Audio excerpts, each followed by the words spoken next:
Ngayon, pag-uusapan natin itong DIY wooden single press na ginawa ko 2 years ago. Medyo matagal na. Marami nagtatanong kung paano ko ba ito ginawa at ano ba yung mga tamang sukat nito. As you can see, meron tayong metros dito.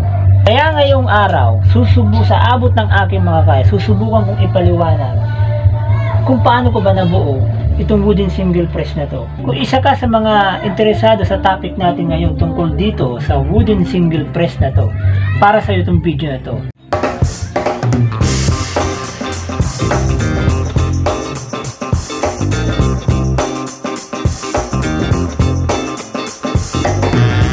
Kung mapapansin nyo sa lumang video ko, ang una kong ginawa nun, ito ko muna itong dalawang kahoy na mahabang ito. Tatanggalin ko muna to.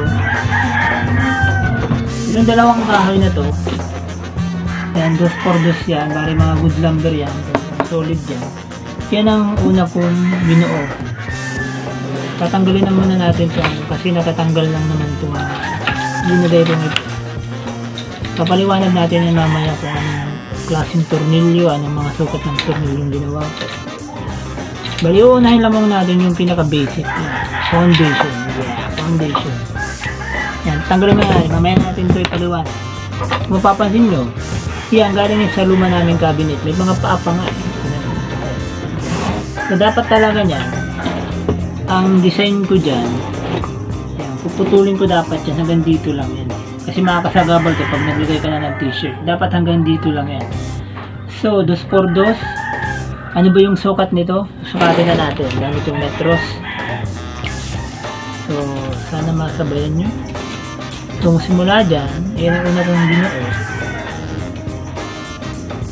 Dapat may 22 inches ka lang dapat dyan. Tapos, itong sa ilalim, ito, itong kahoy na to, ito, dalawa din yan.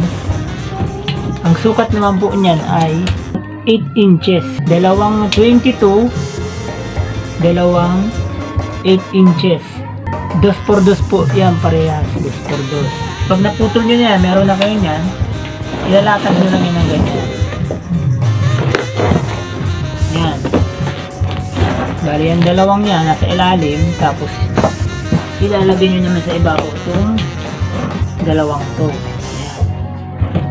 Nalagay nyo na, may tornilyo naman kayo para dito sa ilalim yan. Simula dyan sa ilalim para mag-connect siya dito sa dalawa ng ganitong mga ginamit ko, ng ganitong mga tornilyo. Ang sukat naman po nito ay natin ayun, 5.5 inches naman tong tornilyo na to. Dalawang 5.5 inches para dito sa magkabilang, para mag-connecta siya pati ito yung plywood na to. So ilalagay ko lang yan dyan. Yan. Kita nyo. Connect na siya dyan. Ayan. Kita nyo.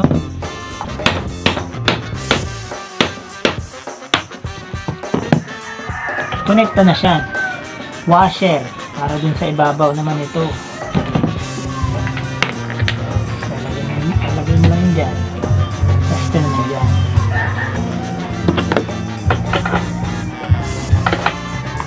Iko-connecta lang natin yan sa dalawang yan, tornilyo yan. Bale, patapos, ito naman isang 2x2 sa ilalim. Ayan. Lalagyan din natin siya ng tornilyo para may connecta natin siya dito sa dalawang ito. Bale, binarayin ako na rin yan. Yung tornilyong ginamit ko dito, hindi tulad ng tornilyo yung gagamitin natin dito. Bale, may tornilyo rin din akong linagay para dito sa ibaba natin. Ayun, ang sukat naman po nito ay 4.5 inches lamang. So yun, 4.5 inches lamang po ang sukat nito. Dalawa din ang kailangan nito dito, para dito at para dyan. Dyan, saka dyan. Yan, bali tatlo yung linagay ko. Isa yan dyan, tapos isa naman to dito.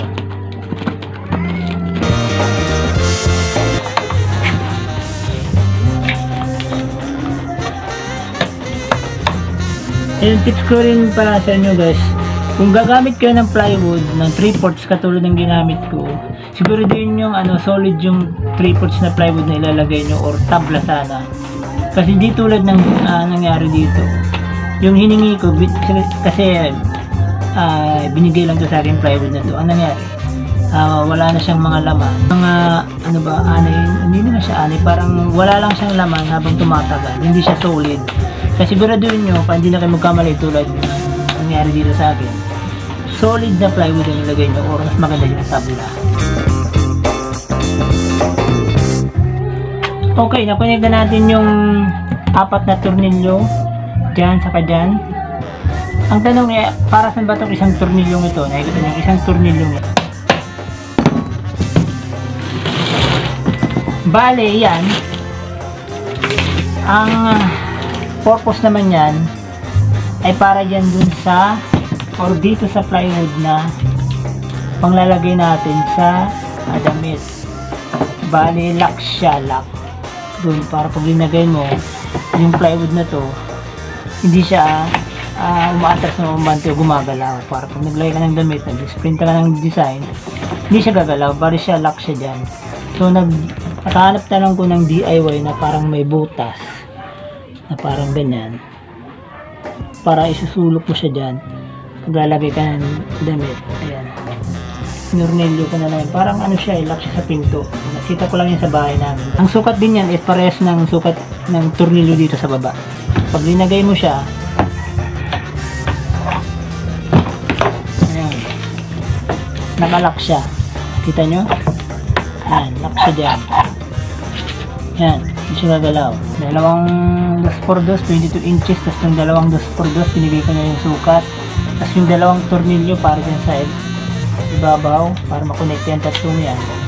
At 3 tornilyo para makonect yan, dalawang yan, at para dito sa dun sa plywood dito sa ibabaw, para may lock siya dun. Okay na, ito na yung ilalim ng wooden single press natin. Yan, ganyan na po siya. Yan, naglagay na lang ako dyan ng lock para hindi na siya maggalaw. Ano na lang ako dyan ng lock. So pinatapos na natin itong ilalim. Ito naman siya sabi kong plywood para dito sa damit. Okay, mag-provide na lang kayong humanap na lang gawin ng ganitong para may butas para ilalagay mo dyan. Yan. 3/4 din itong plywood. Katulad ng sinabi ko kanina, yung plywood sana at mahanap nyo yung mga solid na plywood tulad nito habang tumatagal. Kasi hiningi ko lang. Ayun, nagkakaputas-putas. So makakaproblema siya sa damit. Dapat hanap kayo ng mas solid ko dito or tabla sana mas maganda. Bahala na kayo. Basta. Ang sukat naman ito, sukat naman yan, 18 yan. Ang lapad at ang haba naman 17. Kung 18 by 18 siguro pwede na rin yun. Para hindi siya gumalaw ng pa dyan or punta dito pa, hindi siya gumalaw papunta dyan. Naglagay din ako dyan sa likod. Naglagay din ako dito sa likod ng lock. Yan. Papatin nyo yan. Naghanap na lang ko ng parang angle bar. Pinutol ko tapos sinunilyo ko. Make sure ko na lang na nasa gitna siya ng kasi may lapis dyan. Dyan sa ilalim nito. Yan o. Talikod lang natin. Para yan dyan. Kita nyo yung lock na yan. Yung dalawang yan. Para yan dyan. Para hindi gumalaw. Ano na dyan? Ayan o. Yan po. Para yan po yan dyan. Para hindi siya gumalaw. Kaya hindi na gumagalaw. Silak yan para sa gilid. Yung gitna nyo lang yung ilalagay nyo dito. Siguro doon yung nasa gitna niya para pantay yung gilid, dalawang gilid niya.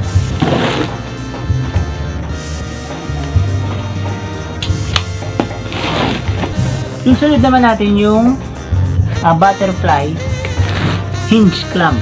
Ano ba yun? Ito na yung ilalagay natin pang-ipit para sa screen natin na ilalagay.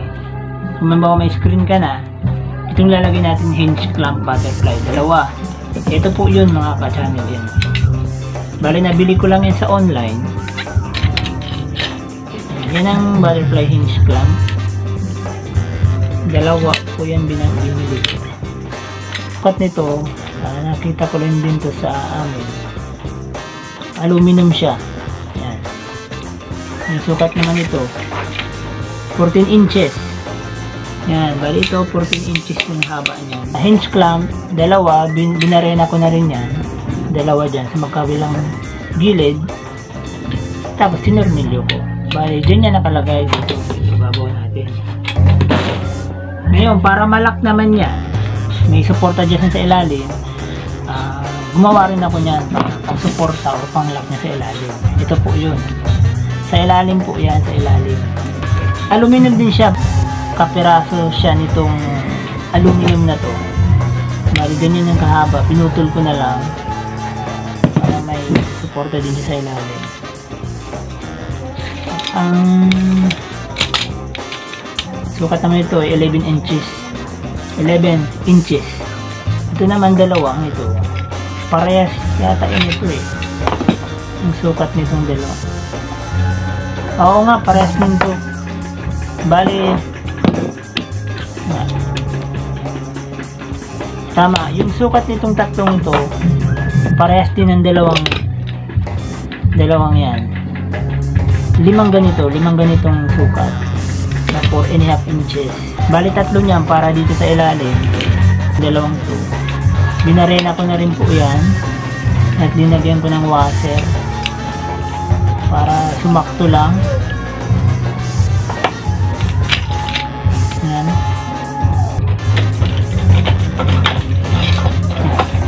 Yan. Kita nyo na pag nalagay mo na yun sa ilalim,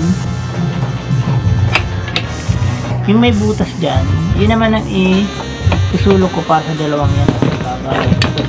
Yan. Kita nyo. Para mo. Yun. So, ang purpose naman yan, dapat pala may bumili kayo ng ganitong mga yan, para yan dyan, lock yan dyan. Uwanan ako ng washer para dyan. Ilagay natin dyan. Para kung sakaling iipitin natin, hindi siya gagalaw. Yung frame. Para pwede mo siyang kung may malaki kang frame or maliit, pwede mo siyang ma-adjust. Ayan po mga katsan. Na-adjust mo siya kung maliit. Pwede mo siyang i-adjust dyan. Yan. Malaki naman ang frame mo, pwede mong i-adjust naman dyan. Na-adjust siya. Tapos pag okay na yung frame mo, pwede mo siyang i-lock dyan. Pigpitan mo lang yung mga anong yan. Hindi siya gagalaw. Okay? Na-gets nyo ba? Sana nakapaliwanag ko ng maayos na. Comment na lang kayo kung may hindi ko naiintindihan. Lalagay tayo ng frame para ma-imagine nyo palagi. So yun guys, ito yung sample natin na frame. So ito, ganyan. So yung C-clamp natin, C-clamp butterfly, hinge clamp pala natin. Ganyan yan.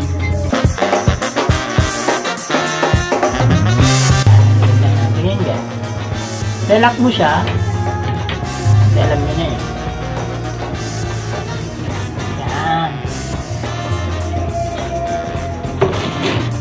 Gusto nyo? Yan, design. Yan, maglalagay ka ng t-shirt dyan. Kuha tayo ng sample t-shirt. Ito yung frame na, itong sa ilalim ng kahoy na ito. Tinatanggal ang pendant, may design pendant. Pwede nyo siyang tanggalan nyo dyan. Anyway, yan, may t-shirt tayo. Ito yung frame natin. Bababa mo lang yan. Tapos, may squeegee ka. Hagod ka dyan. Hagod. Baba. Itaas. Tapos, yun na. Hindi tayo ganda dito. Abangan nyo yung mga gagawin kong mga video. Magagawa ko ng mga t-shirt design ng mga paborito kong banda. Kaya ako gumawa nitong single processor kasi gusto kong magkaroon ng sarili kong t-shirt design na puro mga Nirvana, Beatles, ganito. Yan. At ano-ano kung ano-ano pa. Make sure na nakasubscribe pa para pag na-upload ko yun, makita nyo yan. So, ganito lang po yun, ano? Ayan. Yan ang single thread. Wooden DIY ko lang po yung nagawa. DIY within single press natin.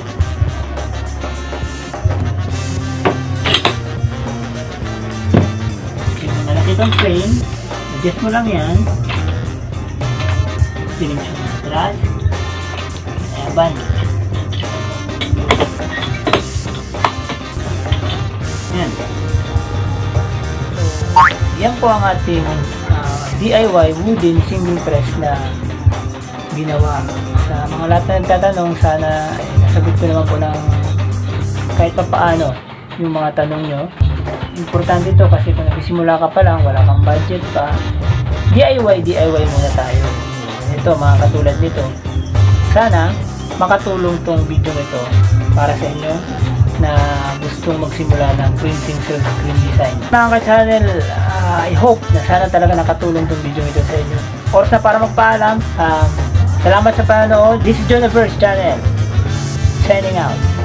Peace.